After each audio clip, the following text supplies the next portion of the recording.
Low ವಿಶ್ವ, ಇನ್ನೂ ಎಜುಕೇಷನ್ನೇ complete ಆಗಿಲ್ಲ, ಇಷ್ಟು ಬೇಗ ಮದುವೆನಾ? ಎಲ್ಲ ಅಪ್ಪ ಅಮ್ಮನ ಡಿಸಿಷನ್ ಕಣೋ. ನಾನು ಎಜುಕೇಷನ್ ಕಂಪ್ಲೀಟ್ ಆಗೋವರೆಗೂ ಮದುವೆ ಬೇಡ ಅಂತಿದ್ದೆ, ಆದರೆ ಅವರು ಮದುವೆ ಆದಮೇಲೆ ಎಜುಕೇಷನ್ ಕಂಪ್ಲೀಟ್ ಮಾಡು ಅಂದರು. ಏನು ಮಾಡೋದು?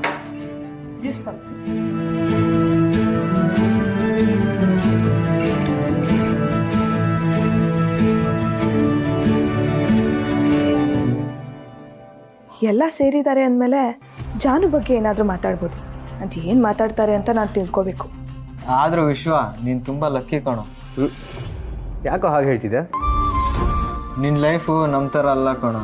ನಾವು ಕೆಲಸ ಹುಡ್ಕೊಂಡು ಕೆಲಸ ಮಾಡಿ ಸೆಟ್ಲಾಗಿ ಮದುವೆ ಆಗಬೇಕು.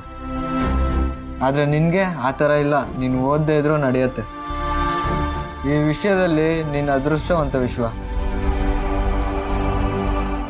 ಕಾಲೇಜ್ ಲೈಫ್ನು ಎಂಜಾಯ್ ಮಾಡಿದೆ. ಕಾಲೇಜ್ ಮುಗಿದ್ಮೇಲೆ ಮದುವೆ ಆಗ್ತಿದ್ಯಾ. ನಿಂದೊಂಥರ ಎಂಜಾಯಿಂಗ್ ಲೈಫ್ ಕಣೋ. ನೋಡು ಮಗ, ಅದೃಷ್ಟ ಅನ್ನೋದು ಎಲ್ಲರ ಜೀವನದಲ್ಲೂ ಇರುತ್ತೆ. ಅದನ್ನು ನಾವು ಕಂಡ್ಕೋಬೇಕಷ್ಟೇ. ಈಗ ನಿನ್ನ ಪ್ರಾಬ್ಲಮ್ ಏನು? ನೀನು ಕರೆಕ್ಟಾಗಿ ಕೆಲಸ ಸಿಕ್ಕಿಲ್ಲ, ಮದುವೆ ಆಗಿಲ್ಲ ಅಂತ ತಾನೆ. ನಿನ್ನ ಎಜುಕೇಷನ್ಗೆ ಒಳ್ಳೆ ಕೆಲಸನೇ ಸಿಗುತ್ತೆ, ಅದಕ್ಕೆ ತಕ್ಕಂತೆ ಒಳ್ಳೆ ಹುಡುಗಿನೂ ಸಿಗ್ತಾಳೆ. ನೋಡು, ಎಷ್ಟು ಬೇಗ ನಾವು ಮದುವೆ ಆಗ್ತೀವಿ ಅನ್ನೋದು ಮುಖ್ಯ ಅಲ್ಲ, ಮದುವೆ ಆದಮೇಲೆ ಜೀವನ ಹೇಗೆ ಮಾಡ್ತೀವಿ ಅನ್ನೋದು ತುಂಬಾ ಮುಖ್ಯ. ನೀನು ಸ್ವಲ್ಪನೂ ಬದಲಾಗಿಲ್ಲ ಕಣೋ ವಿಶ್ವ. ಕಾಲೇಜಲ್ಲೂ ನೀನು ಗೆಲ್ಲಕ್ಕಾಗ್ತಿರ್ಲಿಲ್ಲ, ಈಗಲೂ ಗೆಲ್ಲಕ್ಕಾಗ್ತಿಲ್ಲ. ಗೆಲುವು ಅನ್ನೋದ್ರ ರಕ್ತದಲ್ಲೇ ಬಂದಿದೆ ಬಿಡು. ಅದು ನಮಗೆ ಗೊತ್ತಿಲ್ವಾ? ಕಾಲೇಜಲ್ಲಿ ಓದೋದು ಮಾತ್ರ ಅಲ್ಲ, ಸ್ಪೋರ್ಟ್ಸಲ್ಲೂ ನೀನೇ ಗೆಲ್ತಾ ಇದ್ದೆ.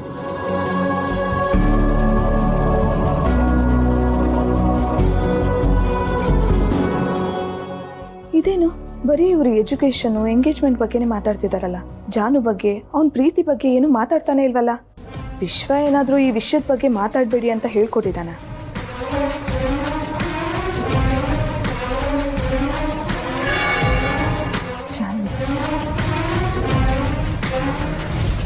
ಹೌದು, ನಾನು ಕಾಲೇಜಲ್ಲಿ ಜಾನು ಫೋಟೋ ನೋಡಿದ್ದೆ ಅಲ್ವಾ. ಆದರೆ ಅದು ಜಾನುನೇನಾ ಅಂತ ಕನ್ಫರ್ಮ್ ಮಾಡ್ಕೋಬೇಕಲ್ವಾ. ಅವಳು ಸತ್ತಿದ್ದಾಳೋ ಬದುಕಿದಾಳೋ ಅನ್ನೋದನ್ನು ತಿಳ್ಕೊಳ್ಳೇಬೇಕು. ಹೇಗೆ ತಿಳ್ಕೊಳ್ಳೋದು?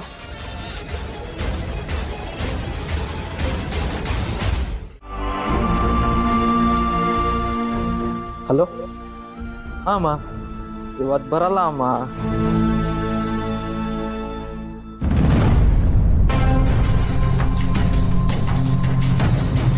ಇರಮ್ಮ ಒಂದು ನಿಮಿಷ. ಹಲೋ ಹಲೋ ಹಲೋ, ನಿಮ್ಮ ಹೆಸರೇನಂದ್ರೆ? ದರ್ಶನ್.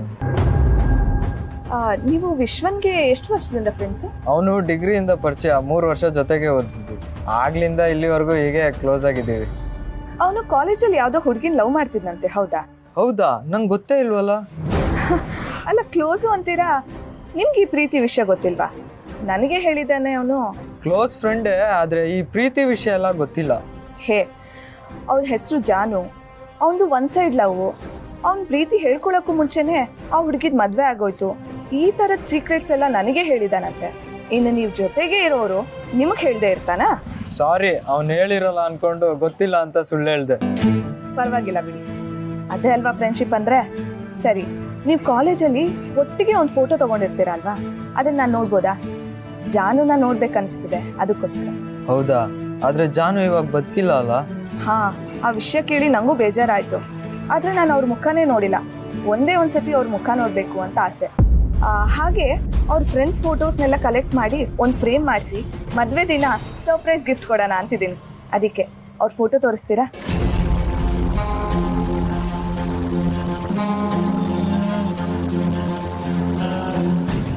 ಇವರೇ ಜಾನ್ವಿ, ಇವ್ರನ್ನೇ ವಿಶ್ವ ಲವ್ ಮಾಡ್ತಾ ಇದ್ದಿದ್ದು.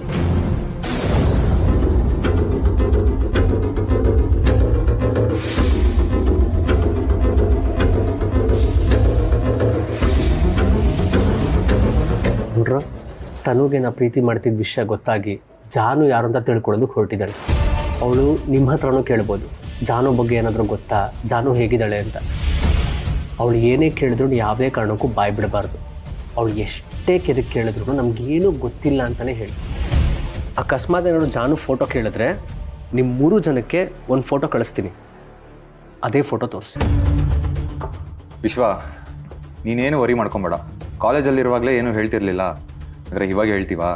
ನೀನು ಹೇಳ್ದಂಗೆ ನಾವು ಹೇಳ್ತೀವಿ, ಸರಿನಾ? ಹೋ, ಇವಳೇನ Janvi? Thank you so much. ನನಗೆ ಕೆಲಸ ಇದೆ, ನಾ ಹೊರಡ್ತೀನಿ.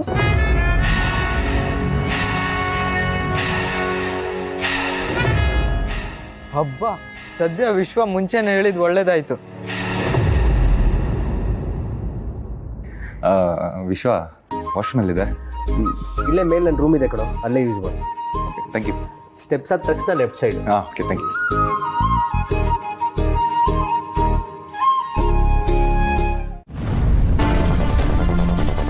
ಇಲ್ಲ ನೀನಮ್ಮ ಹೇಳ್ತಾ ಇದೀಯಾ?